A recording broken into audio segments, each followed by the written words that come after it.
안녕하세요. 김성학 변호사입니다. 이번 시간에는 차용금 사기에 대해서 살펴보도록 하겠습니다. 사인 간의 금전거래 관계에 있어서는 국가 공권력의 개입이 최소화될 필요가 있습니다. 다만 사인 간의 금전거래라고 할지라도 당사자 일방이 상대방을 기망하는 경우와 같이 위법한 행위에 대해서는 공권력이 개입되고 기망행위를 통해서 금전을 차용하는 경우에는 사기죄로 의율될 수 있습니다. 형법 제347조는 제1항에 사람을 기망하여 재물의 교부를 받거나 재산상의 이익을 취득한 자는 10년 이하의 징역 또는 2천만 원 이하의 벌금에 처한다고 규정하고 있습니다. 이러한 형법 규정에 따라서 사기죄에 해당하는 경우에는 10년 이하의 징역 또는 2천만 원 이하의 벌금에 처해지게 되는데, 통상 사기 피해 금액이 2천만 원을 넘어서는 경우에는 그 피해 변제가 이루어지지 않는다면 실형이 내려질 가능성이 매우 높습니다. 그렇다면 구체적으로 어떠한 경우에 금전을 차용하는 행위가 사기죄에 해당하게 될까요? 금전을 차용함에 있어서 차용인이 대여자에게 금전 사용 용도를 설명하고 변제의 기한 및 이자를 약정하였음에도 불구하고 차용인이 실제로 다른 용처에 금전을 사용하고 변제 자력도 전혀 없었던 경우에는 넉넉하게 사기죄 의율이 가능합니다. 다만 입증이 문제가 될 것인데요.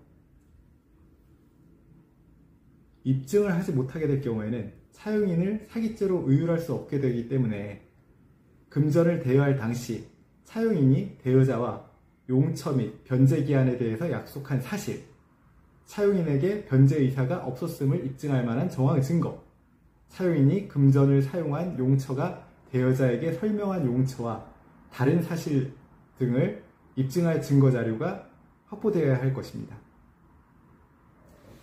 차용인에게 변제 의사가 없었음을 입증할 만한 정황 증거로는 차용인의 변제 자력과 관련된 자료가 있습니다.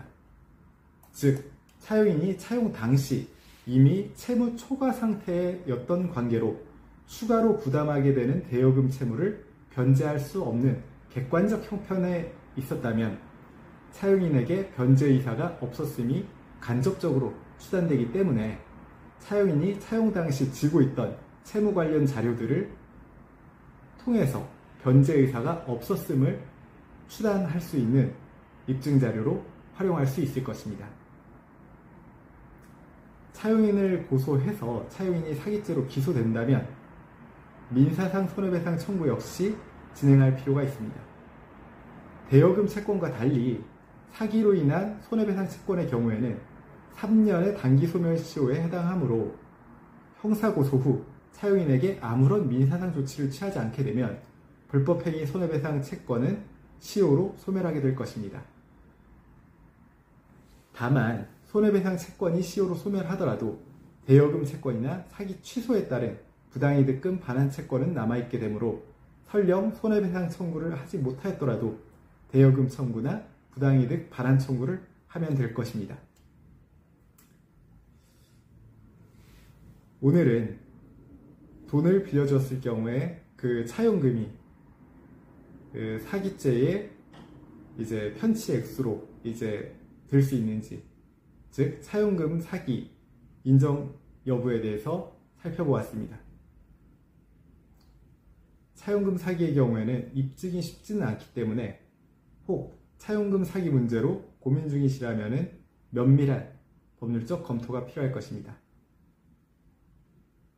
오늘 말씀드린 내용들을 토대로 혹시 본인이 지금 경험하고 있는 차용금 문제가 차용금 사기에 해당되지 않는지 검토해 보시기 바랍니다.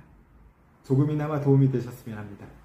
여러분의 권리를 지키고 언제나 신속하고 정확한 해법을 전해드리는 김성학 변호사입니다. 감사합니다.